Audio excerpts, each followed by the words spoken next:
afternoon, everyone. I hope everyone had a safe and enjoyable Easter. But before we talk about today's announcement, which obviously I have ministers joining me for today, let me quickly run through the week ahead. Today and Wednesday, I will be in Wellington, obviously with Parliament sitting. On Thursday, I'm travelling to Central Otago for 2 days. On Thursday, I will open Waitaki Boys High's new science building. On Friday, I'll be in Queenstown meeting representatives of the tourist industry, visiting a prefabricated building factory, meeting students at Mount Aspiring College, and talking to women involved in the wine industry. I will also, I've chosen the wrong timing for that, I will also launch and take part in the annual Ideas Festival in Wanaka called Aspiring Conversations, and I'm very much looking forward to meeting the former President of Ireland and former UN High Commissioner for Human Rights, Mary Robinson, who is also attending that conference. Over the course of this week, I also intend to announce my program around my trip to the Commonwealth Heads of Government meeting, which kicks off at the end of next week. But for now, today's announcement. Today, we are shifting the focus of transport policy and releasing the draft government policy statement on land transport. Obviously a piece of work which will have a huge impact from the Minister of Transport's perspective, from the Minister of Regional Economic Development's perspective, and also the Associate Minister, who has a specific focus on transport safety. This government is prioritising safety, investing in roads neglected under the last government, supporting greater public transport use, and rapid transit. Our themes are very clear. As I said, safety, particularly coming out of another Easter break where we see more loss on our roads. Access, be whether you live in a regional New Zealand or whether you live in cities. And the environment, and also making sure we improve access to public transport, cycling, and initiatives that focus on less congestion. We're also focused on value for money. What you won't see under this government is investment in a small number of dual carriage highways where local roads and safety and other transport options suffer. I'm going to start by handing over to Minister Twyford and then move through the other ministers for their perspective on this announcement today. Thank you, Prime Minister. I'm proud to be here with my colleagues and with the Prime Minister as she announces what we believe is a transformative transport strategy for New Zealand. Transport can be a powerful enabler of housing, employment, business and regional economic development. It shapes our towns and cities. Underpinning this government policy statement is our commitment to a transport system free of death and serious injury. Over Easter, 8 people died on our roads. It was the worst in 8 years. And this morning I read about Ardern and Radine Musafiri. On Good Friday, these 2 children were fatally injured when the vehicle they were in collided with another car and 2 trucks on a desert road. It was heartbreaking to read about how these 2 wonderful children died on our roads this weekend. And on Monday, a driver and a passenger died following a 2-car head-on crash on State Highway 10, just south of Kirikiri. These are not isolated stories.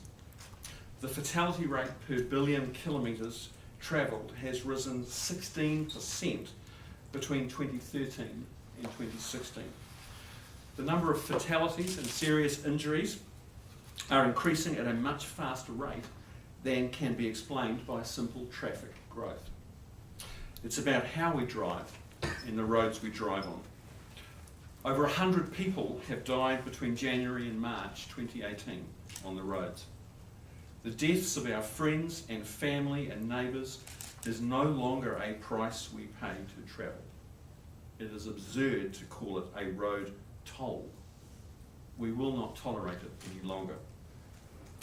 Early work by the New Zealand Transport Agency and Ministry of Transport suggests that there may be around $800 million worth of high-value road safety improvements in need of funding on local roads alone. It's estimated that once complete, these improvements could prevent 160 deaths and serious injuries per year. 160 deaths and serious injuries per year. And that's less than half the cost of the previous government's East-West Link motorway project. This government policy statement shifts priorities away from costly white elephants into making those high-value improvements that will save lives.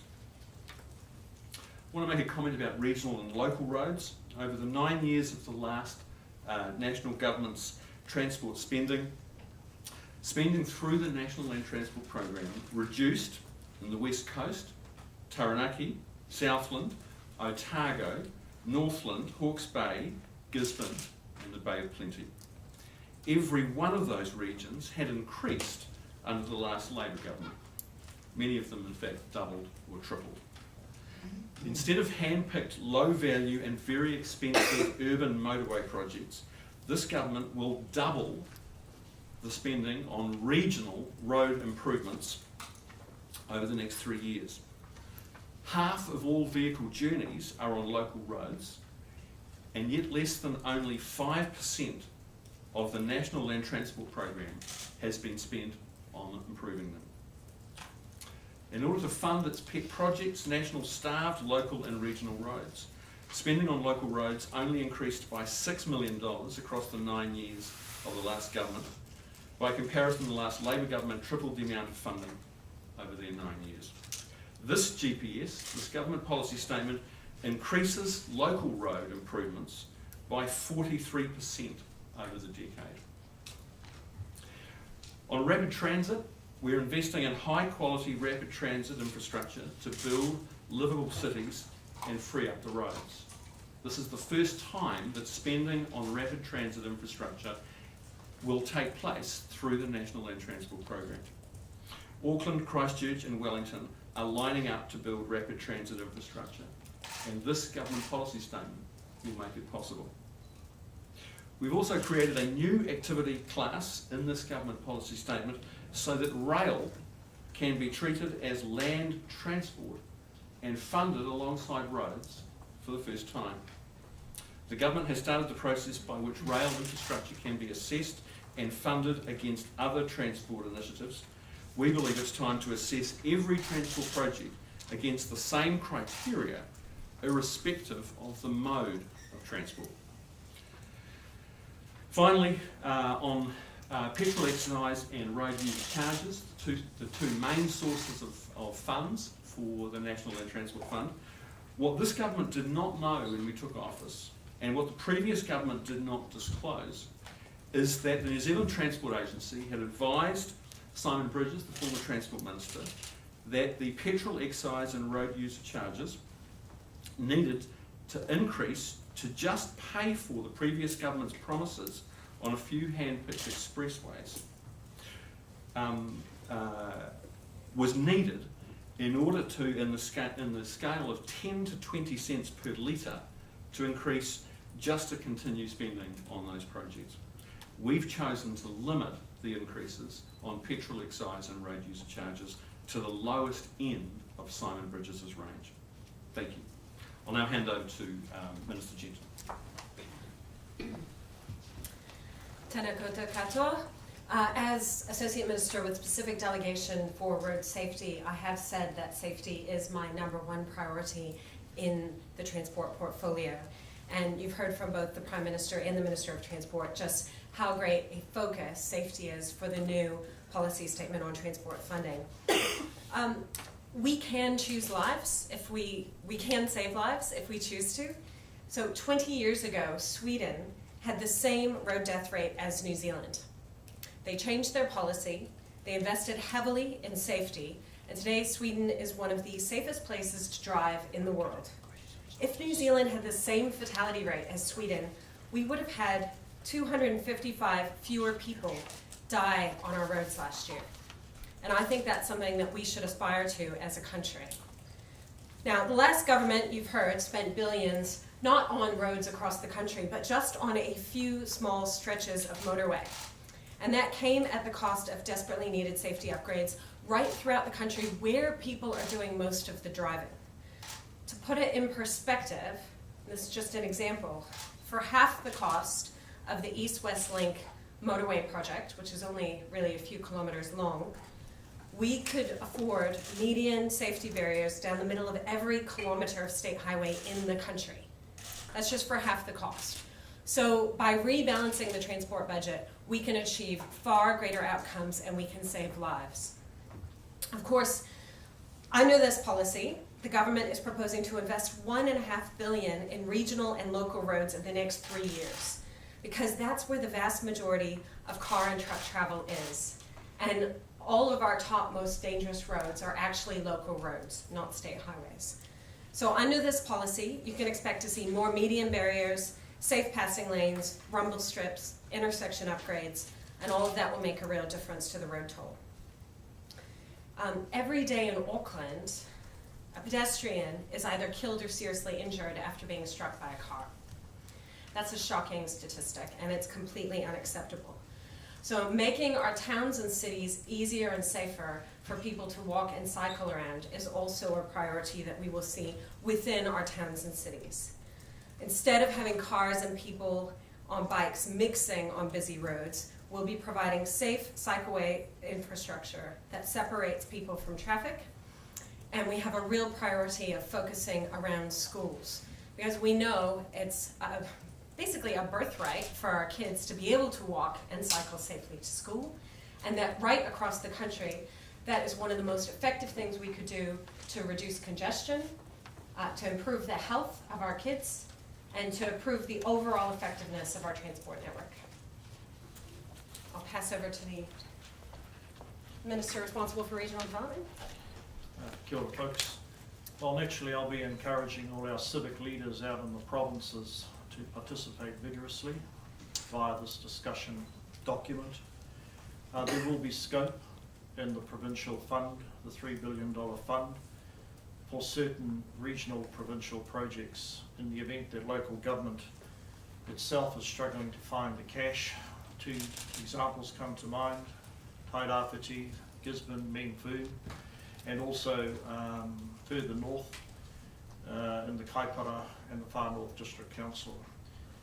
In the area I come from in Northland, I've no doubt that I'll be engaged in some pretty vigorous debates, because the reality is that far too many of our stakeholders at the subnational level of government in the provinces have been fed a line that all of their transport woes would be dealt to by extending expressways, 4-lane highways through every inch of the country. The document clearly states that we need to make choices, and the Prime Minister has outlined the broad parameters of those choices, but for the provinces there will be a significant increase of attention and putea to those roads that have been neglected, and including bridges. And where, and I repeat, the case can't be made because of a failure or inability on the part of local governments through their own rate base to get over the hurdle, it's not unreasonable that our provincial growth fund should address that. This is not new. There were 42 projects identified in the McKinsey and the Deloitte's report over the last 18 months, 2 years, which was designed to improve infrastructure outcomes for tourism. Very few of them actually got over the line. On the question of Kiwi Rail, not surprisingly, it's now come into the mix. It's a key feature of our party's conception as to how we get better freight movement outcomes and also new tourism products. So I welcome the addition of rail as a part of the broader land transport options, and I look forward to hearing not only submissions but ideas from places such as the Port of Gisborne as to how coastal shipping over time might also deliver better land transport outcomes. Thank you very much. Great. All right. Happy to take questions on the announcement, then we can move to other business of the day. On this sheet here of increases, is this monetary increases that you're talking about, 96% and 81%? Yes. So that's monetary? Yes. Where's the money coming from? Obviously, there's RUC charges and fuel excise that goes into that pool of funding that is then distributed by the Land Transport Authorities. We're giving clear direction here in our expectation around how that then is utilised. Final level details are made by them directly. And as Minister Twyford already talked about, we are consulting on, at the lower end of the range, excise increases. Simon Bridges was told that in order to meet his last government's ambitions around dual carriage highways and large-scale roading projects, they would need to increase excise by between 10 and 20 cents. We're consulting on the lower end of that range because we didn't agree with that. How much is this going to cost? 10-cent petrol tax increase. What's across the been country. consulted on in this document is not unlike past governments where there's been an increase in excise. I think we had an increase 6 times under the last government. Is a fuel excise increase of roughly 9 to 12 cents over 3 years. Does that break your promise of no new taxes other than those coming out of the tax working group? Excise has always been included in land transport by consecutive governments.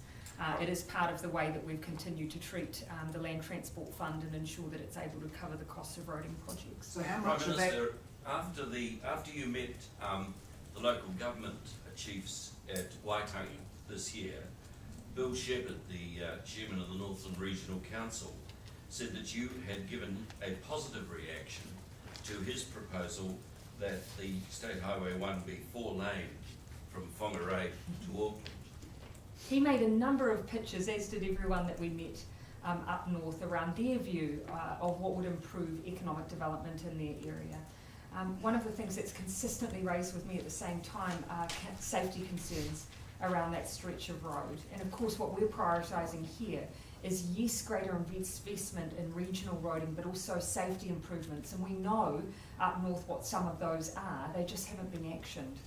So yes, I did meet with them, took on board a range of ideas, but also honed in on some of the specifics around what needed to be done on regional roads. So a review of speed limits is also in there in terms of targeting potentially the top 10% risky roads. What is your intention there in terms of potential lowering of speed limits on some roads? So the New Zealand Transport Agency already developed a speed management guide and set goals around the first 10% of roads. We know that there are roads in New Zealand where the speed limit is inappropriate for the design of the road. So there are 2 things that need to happen. One is we need to invest in safety improvements of existing roads, and where it's appropriate, there might be changes to speed limits, but ultimately that is up to the road controlling authority. So at the local government road safety summit this coming Monday, I'll be spending a whole day with elected officials from local governments, with NZTA, with police and other stakeholders. We'll be discussing all of the different ways central government can help support local government to implement any changes they need to reduce deaths and serious injuries on their roads. Could be brought down on some state main highways. That's entirely possible. It'll ultimately be up to the road controlling authorities to make those decisions, but I would expect them to be informed by evidence, and our job as central government is to support local government to make the changes they need to make, whether they be infrastructure improvements or more appropriate speed limits. Could you say how much of the 9 to 12 cents a litre is going to go on train infrastructure as opposed to road infrastructure? Minister, do you want to provide? It's not really possible to put a number on that because the rail allocation within the National Land Transport Fund is one of I think about 10 different activity classes. It's program funded, so it all goes in the pot and then is spent according to the activity classes. So why should car drivers pay for rail infrastructure? There are very good reasons why that road taxes should be spent on investing in a modern transport system that is efficient and builds economically successful regions and livable cities. Let me give you an example. We're going to be spending, for the first time ever through this policy, we're going to be investing in public transport and rapid transit in our largest cities to an extent that we've never seen before. Now, in the cities, high quality public transport, like for example the Northern Busway in Auckland, takes cars off the road and allows trucks and vans and commercial vehicles and private drivers who have no other genuine choice. It keeps the roads moving freely, and that makes good economic sense.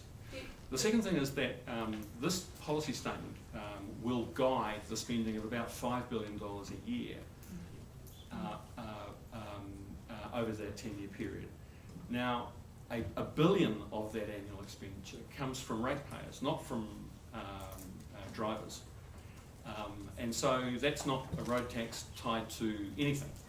So it's perfectly legitimate. And to be honest, we'd be mad as a country not to be making the investments in rail and public transport alongside our roads and highways to deliver livable cities and a prosperous economy. And regional rail as well. So, Don't so, forget that. so it used to be a hypothecated fund though, and you're breaking that in a No, way. it's still hypothecated. So all of the revenue for this that goes into the National Land Transport Fund is hypothecated to land transport.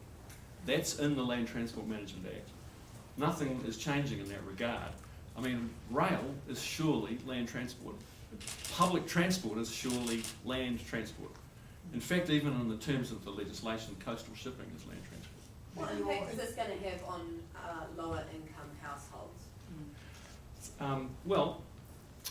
It's often said by people that fuel taxes, for example, are regressive, that they hurt working people and low-income people more. Actually, the thing that really hurts working people and low-income families is transport poverty, is lack of transport choices and car dependency. In my electorate in West Auckland, it's not uncommon in some of the poorest streets to see 5 or 6 cars parked out in front of the house, because people simply don't have a decent public transport system that gives them alternatives. Our government is committed to breaking that car dependency and giving people genuine choices.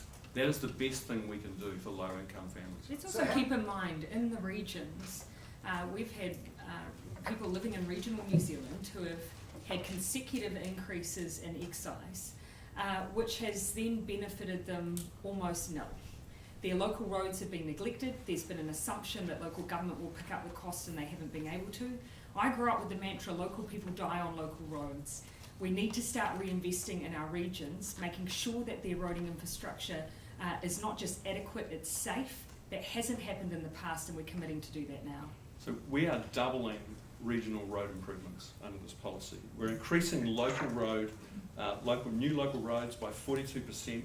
We're increasing state highway maintenance by 20%. More money than ever before is going to be spent in the regions under this policy. How much are the road user charges likely to go up? So we're consulting on a range between 9 and 12 cents in total over a 3-year period. That would be between 3 and 4 cents per year over 3 consecutive years. So like car registrations, could that go up as well, or just? No, we're just talking about road user charges and the petrol excise. Can you explain what this means for the bronze? All of this, in terms of the bronze, roads of national significance?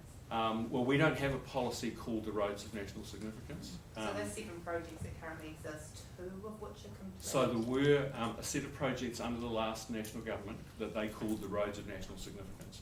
They are all either completed or in the process of being completed. So there are several of them where there is some contracted work that will be completed over the next few years. It's currently underway. So anything that was in the previous government's roads of national significance, all of that work will continue? Yes. Can we go? But the previous government said they planned new bronze.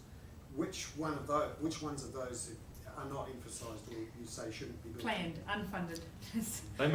They released a press release with some unfunded, uncosted promises of 9 new expressways during the election campaign. Now, those are all roads. They all exist in the Transport Agency's planning system, and all those roads will continue to have work done on them. But under our policy, there's going to be a much greater focus on safety. Can I ask On that Mrs. safety Jones? note, Julianne, you mentioned median barriers. Will we see median barriers down every kilometre of that highway? I don't think we'll see median barriers down every kilometre of state highway, but we will be seeing them where they're appropriate, and there'll be a great deal of funding for it. I think it's really important to emphasise just how expensive and wasteful the previous government's spending on state highways was. I mean, they were literally spending the lion's share of the budget on projects that carry less than 4% of the cars and trucks every day. And when you put it in context that just for half of one of those projects, we could have put median barriers down every kilometre of state highway, it emphasizes how much we can afford to increase safety improvements, road maintenance, and all of the complementary aspects of our transport system just by scaling back some of these wasteful, very, very, narrowly targeted highway projects that the last government spent all the money on.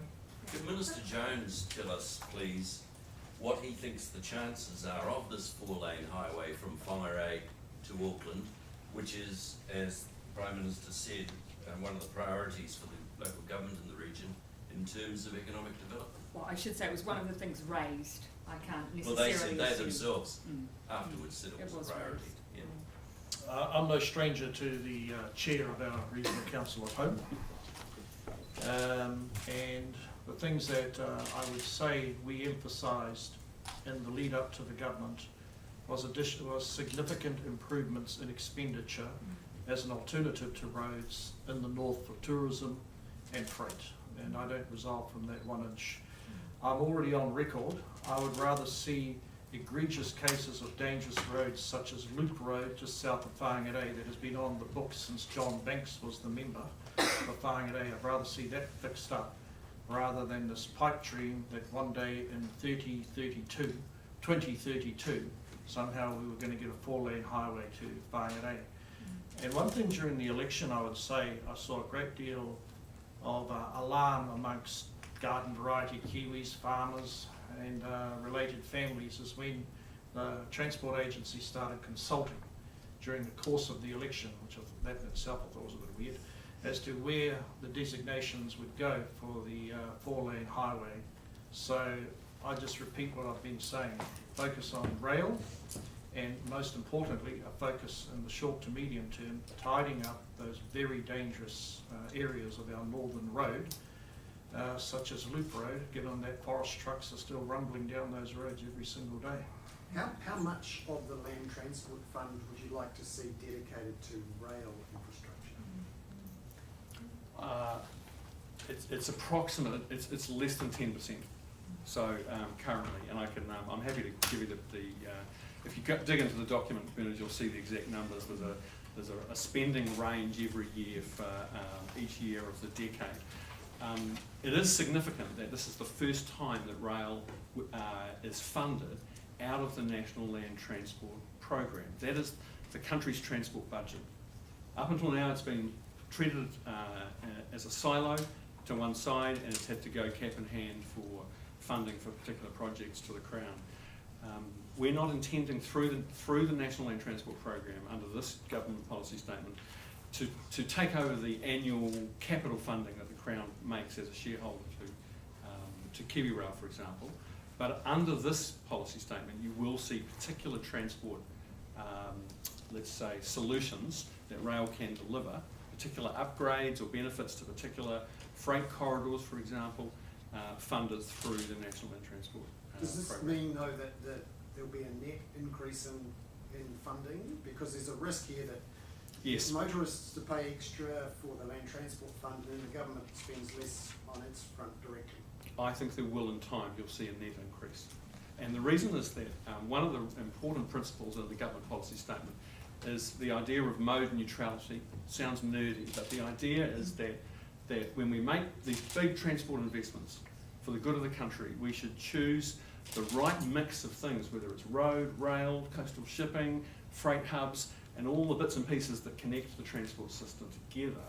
We should make those decisions in the most rational way possible to move freight as efficiently as possible around the country and to move people around our towns and cities in the best way possible.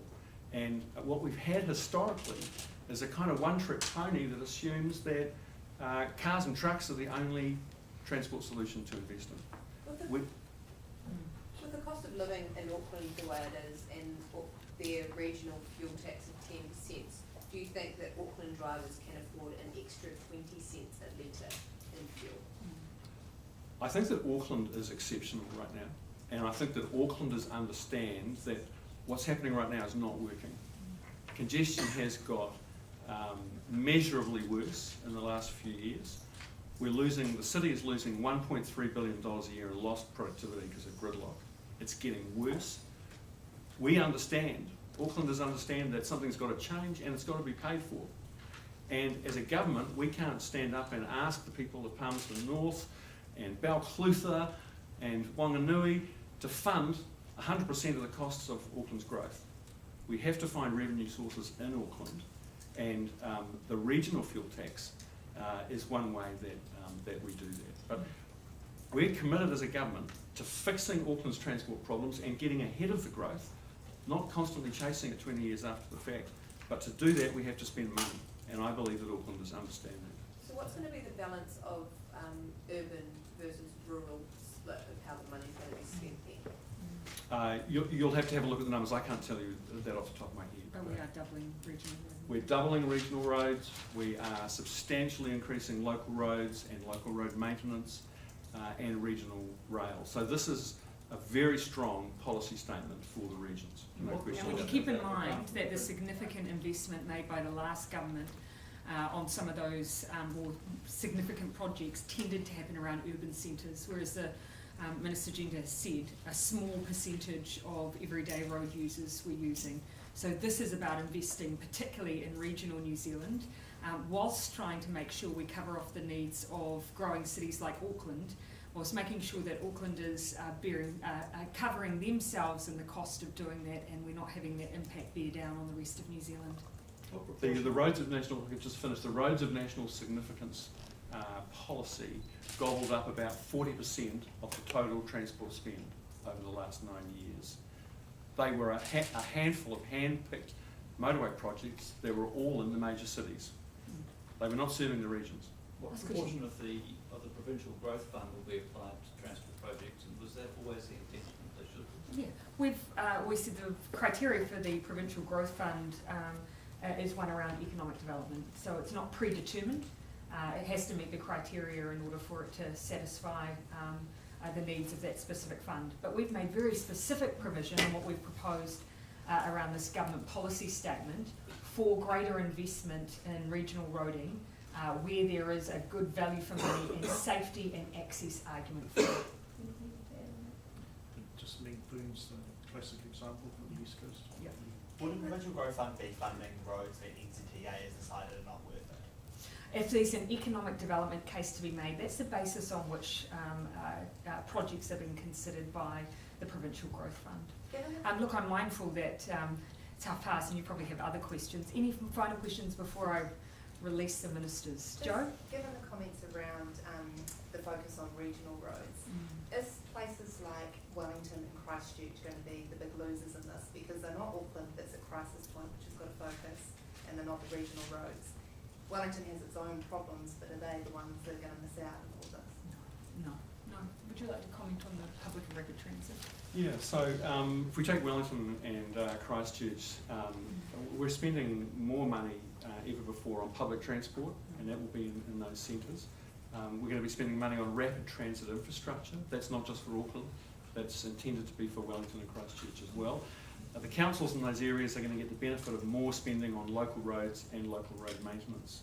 So, and rail, actually.